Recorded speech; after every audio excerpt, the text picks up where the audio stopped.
نحمده ونصلي على رسوله الكريم أما بعد أعوذ بالله من الشيطان الرجيم بسم الله الرحمن الرحيم إن الذين كفروا سواء عليهم أأنذرتهم أم لم تنذرهم لا يؤمنون۔ سورہ بقرہ کی آیت نمبر 6 ہے۔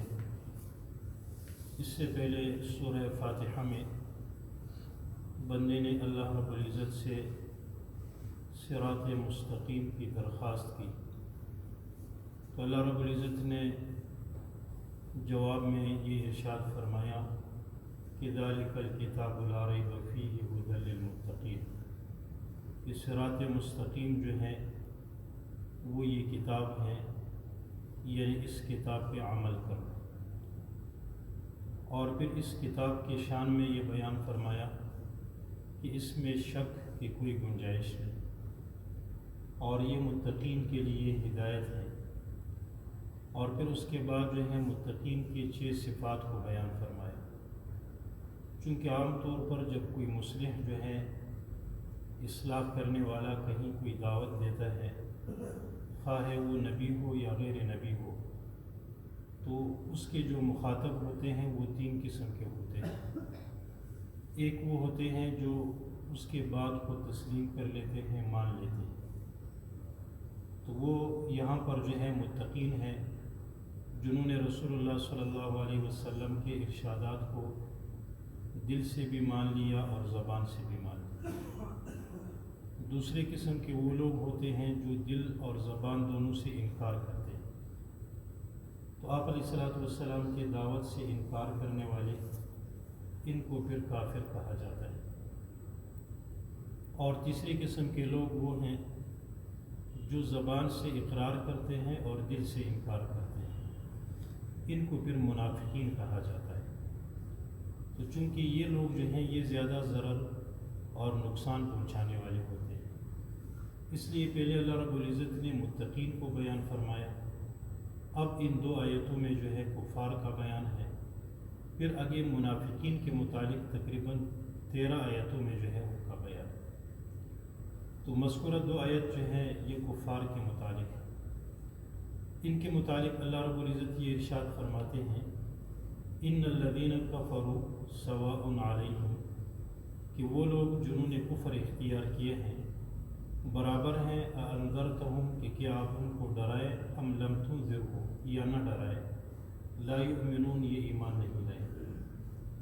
ایک تو یہاں پر انذار کا لفظ ہے، ڈرانا، جیسے نذیر جو ہے ڈرانے والے کو کہا جاتا ہے، بشیر جو ہے یہ خوشخبری دینے والے کو کہا جاتا ہے۔ تو بشارت یا بشیر جب کوئی بات جو ہے کسی کو کر دے تو سننے والا جو ہے اس بات کے بعد جو ہے خوش ہوتا ہے، اس کو سرور حاصل ہوتا ہے۔ اور نذیر جب بات کر دے تو اس کے مطلب اس کے بعد یہ ہوتا ہے کہ وہ خوفزدہ ہوتا ہے۔ تو چونکہ بشیر جو ہے یعنی یہ آخرت کے اعتبار سے جب انسان نیک اعمال کرتا ہے خوشخبری سناتا ہے، اور نذیر جو ہے یہ آخرت کے اعتبار سے جب انسان گناہ کے کام کرتا ہے تو پھر اس کو ڈراتا ہے۔ تو نذیر کا معنی جیسے اگرچہ اردو میں اس کا ترجمہ کرتے ہیں ڈرانے والا، لیکن یہ ہر ڈرانے والے کو نذیر نہیں کہا جاتا، کہ چور ڈاکو بھی ڈراتا ہے، یہ نذیر نہیں ہے، بلکہ نذیر کا مطلب یہ ہوتا ہے جو شفقت کی بنا پر کسی کو ڈرائے، جیسے والد اپنی اولاد کو ڈراتا ہے، استاد اپنے شاگردوں کو ڈراتا ہے، پیر اپنے مریدوں کو ڈراتا ہے، یا نبی جو ہے وہ اپنی امتیوں کو جو ہے ڈراتا ہے، تو یہ نذیر ہے کہ اگر تم نے اللہ رب العزت کی نافرمانی کی تو پھر تمہیں اس کی یہ سزا ملے گی۔ تو آپ علیہ الصلوۃ والسلام کو اللہ رب العزت یہ ارشاد فرماتے ہیں کہ یہ جو کفار ہیں، خواہ ان کو آپ ڈرائیں یا نہ ڈرائیں، یہ ایمان نہیں لائیں۔ یہاں پر انسان کے ذہن میں سوال یہ آتا ہے کہ جب کفار جو ہیں وہ ہر صورت میں ایمان نہیں لاتے ہیں، نبی علیہ الصلوۃ والسلام ان کو دعوت دے تب بھی ایمان نہیں لائیں گے، دعوت نہ دے تو تب بھی ایمان نہیں لائیں گے، تو پھر دعوت دینے کا فائدہ کیا ہے؟ کہ جب وہ ایمان لاتے ہی نہیں ہیں تو پھر دعوت دینے کا پھر اس کا مطلب تو یہ ہوا کہ آپ علیہ الصلوۃ والسلام کے ذمہ ایک ایسا کام لگا دیا گیا جس کا کوئی بظاہر فائدہ نہیں۔ تو علامہ بیضاوی رحمہ اللہ یہ قرآن پاک کے مفسر ہیں. علامہ علوسی رحمہ اللہ یہ بھی قرآن کے مفسر ہیں. یہ حضرات فرماتے ہیں کہ یہاں پر یہ ارشاد نہیں فرمایا کہ سواء علیک، بلکہ یہ ارشاد فرمایا ہے سواء علیہم، کہ ان کے حوالے سے تو برابر ہے آپ کا ڈرانا نہ ڈرانا، لیکن آپ کے لیے جو ہے یہ برابر نہیں.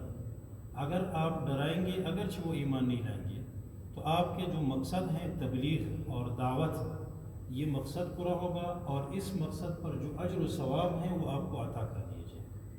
یہ صرف رسول اللہ صلی اللہ علیہ وسلم کی ذات کے متعلق نہیں، بلکہ آپ علیہ الصلاۃ والسلام کے علاوہ آپ کی امت میں بھی کوئی بھی مبلغ ہو، دعوت دینے والا ہو، اگر وہ کسی کو بار بار دعوت دیتا ہے لیکن جس کو دعوت دے رہا ہے وہ قبول نہیں کر رہا ہے، تو یہ بندہ جو ہے اس پہ پریشان نہ ہو، اس لیے کہ اس کو دعوت دینے کا اجر و ثواب بہر صورت مل رہا ہے، یہ محروم نہیں ہے، اس کو اجر و ثواب جو ہے وہ عطا کر دیا جاتا ہے، اگرچہ جس کو یہ بات سنا رہا ہے وہ اس کے بات کو نہیں مانتا. پھر آگے اللہ رب العزت نے یہ فرمایا کہ سواء علیہم انذرتم ام لم تنذرہم لا یؤمنون، کہ یہ لوگ جو ہیں یہ ایمان نہیں لائیں گے.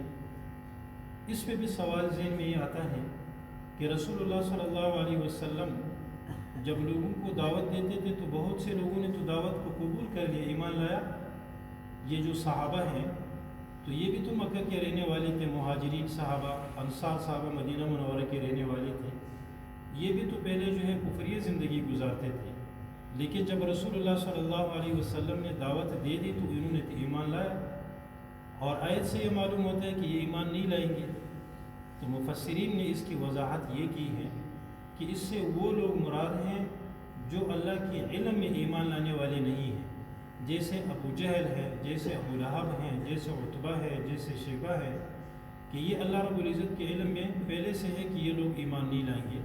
بقیہ وہ صحابہ جنہوں نے ایمان لایا ہے وہ اس میں داخل نہیں ہے کہ لا یؤمنون میں ان کو بھی داخل کیا جائے کہ وہ تو ایمان نہیں لائیں گے. نہیں، انہوں نے تو ایمان لایا ہے، بقیہ جو ایمان نہیں لانے والے ہیں وہ جو ہے وہ اللہ رب العزت کے علم میں پہلے سے موجود ہے. پھر آگے اللہ رب العزت نے یہ ارشاد فرمایا ختم اللہ علی قلوبہم وعلی سمعہم، کہ اللہ رب العزت نے ان کے دلوں پر مہر لگا دیا اور ان کے کانوں پر مہر لگا دیا، وعلی ابصارہم غشاوہ، اور ان کے جو ہے آنکھوں پر پردے ہیں، فہم لا یبصرون، پس وہ نہیں دیکھ رہے ہیں. اب ظاہر ہے کہ جو بندہ جس کے دل پر بھی مہر ہو اور کانوں پر بھی مہر ہو اور آنکھوں سے بھی اس کو کچھ نظر نہ آتا ہو تو وہ ہدایت کو کیسے قبول کرے گا؟ تو اس لیے اللہ رب العزت نے فرمایا کہ یہ ہدایت کو قبول کرنے والے نہیں ہیں. لیکن اس کے متعلق بھی ذہن میں جو ہے ایک سوال آتا ہے، وہ سوال یہ آتا ہے کہ جب اللہ رب العزت نے ان کے دلوں پہ جو ہے مہر لگا دیا ہے تو پھر ان سے ہدایت کا مطالبہ کرنا یا ایمان نہ لانے پر ان کو سزا دینے کا کیا معنی ہے؟ اللہ نے مہر لگا دی، جب اللہ نے مہر لگا دی پھر سزا کیوں دے رہے؟ تو اس اصل میں یہ ہے کہ یہ قرآن پاک جو ہے، یہ قرآن پاک کی طبیعت سے بھی ہے کہ ایک آیت اللہ پاک مختصر بیان کرتے ہیں، دوسری آیت میں پھر تفصیل ہوتی ہے، یعنی پہلے ایک بات مختصر ہے، دوسری آیت میں اس کی تفصیل اور تشریح جو ہے خود، یعنی جس کو کہتے ہیں تفسیر قرآن بالقرآن، کہ قرآن کی تفسیر قرآن سے. تو یہ جو ہے سورہ حامیم سجدے میں اللہ رب العزت نے پھر اس کی جو ہے وضاحت کی کہ بشیراً و نذیرا فاعرض اکثرهم فهم لا يسمعون. رسول اللہ صلی اللہ علیہ وسلم نے دعوت دی، انہوں نے آپ علیہ السلام کی دعوت سے اعراض کیا، منہ پھیر لیا. اب ظاہر ہے کہ جب انہوں نے اعراض کر لیا، منہ پھیر لیا، بات سننے کے لیے خود تیار نہیں، ایک یہ ہوا. اور دوسرا یہ کہ وقالوا قلوبنا فی اکنۃ مما تدعوننا الیہ، کہ مما تدعونا الیہ، کہ ہمارے دل جو ہیں وہ پردوں میں ہیں، یعنی آپ کے بات کے حوالے سے جو ہے ہمارے دل میں پردے ہیں، ہم آپ کی بات نہیں سنیں گے، نہ آپ کے بات کی طرف ہم متوجہ ہوں گے. وفی آذاننا وقر، اور اسی طرح ہمارے کانوں میں جو ہے بوجھ ہے، ومن بیننا وبینک حجاب، اور ہمارے اور تیرے درمیان پردے ہیں.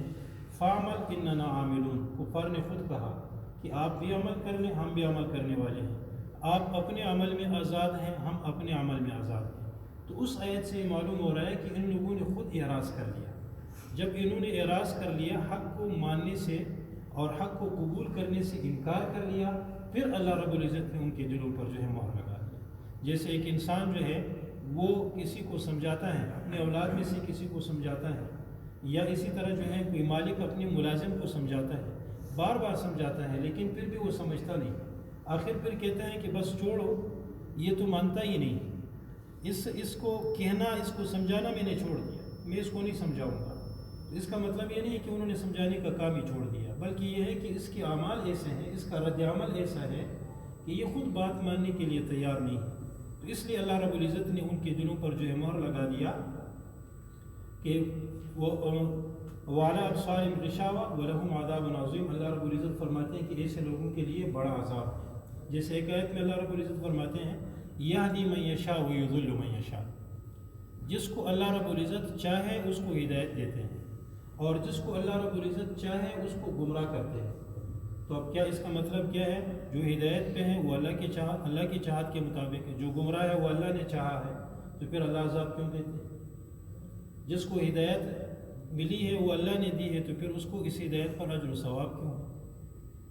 تو اس کے بھی دیگر آیتوں میں تشریح اور تفسیر جو ہے وہ موجود ہے کہ ہدایت جو ہے اللہ رب العزت کس کو دیتے ہیں؟ یہدی الیہ من اناب. جو اللہ کی طرف رجوع کرتا ہے، طالب بنتا ہے، اللہ سے ہدایت مانگتا ہے، اللہ پاک اس کو ہدایت دیتے ہیں. لیکن جو اعراض کرتے ہیں فلما زاغوا ازاغ اللہ قلوبهم، جب وہ خود ٹیڑے ہو گئے اور انہوں نے حق ماننے سے جو ہے انکار کیا، ازاغ اللہ قلوبهم، اللہ پاک نے ان کے دلوں کو ٹیڑھا کر دیا. تو اسی لیے اللہ رب العزت نے ہمیں جو ہے یہ جو سمجھایا ہے کہ تم نماز میں ہدایت مانگ لیا کرو، اور سورہ فاتحہ میں ہدایت کی آیت ہے، ہر نماز کی ہر رکعت میں ہم پڑھ رہے ہیں اہدنا الصراط المستقیم. اللہ پاک ہمیں طالب بنا رہا ہے کہ تم ہدایت کے طلبگار بنو تو اللہ رب العزت تمہیں ہدایت عطا کر دیں گے. اور اگر بندہ اعراض کرتا ہے، کبھی نماز پڑھتا ہی نہیں، جب نماز نہیں پڑھے گا تو پھر اہدنا الصراط المستقیم کہاں کہے گا؟ تو وہ ہدایت کا طالب ہی نہیں ہے، تو اس لیے اس کو پھر ہدایت کہاں سے ملے گی؟ تو اللہ رب العزت نے یہ سمجھایا کہ بندے کے دل میں جو ہے وہ طلب پیدا ہو جائے، بندہ طالب بنے، تو پھر اللہ رب العزت جو ہے اس کو ہدایت کرتے ہیں. جب دل میں طلب اور تڑپ ہے، بندہ اللہ سے مانگتا ہے، تو اللہ رب العزت ایسے بندے کو پھر جو ہے ہدایت دیتے ہیں. بلکہ جو ہے اللہ رب العزت اس پر ہدایت کے رستے جو ہیں وہ کھول دیتے ہیں، نیک اعمال کے رستے کھول دیتے ہیں. بندہ بظاہر یہ سمجھتا ہے کہ نیک اعمال کرنا مشکل ہے، لیکن جب بندہ اللہ سے مانگتا ہے اور اللہ پاک اس رستے پہ چلاتا ہے تو پھر سب سے آسان جو ہے وہ نیک اعمال ہیں جن کو بندہ اختیار کر لیتا ہے. اللہ رب العزت ہم سب کو عمل کرنے کی توفیق عطا فرمائے. وآخر دعوانا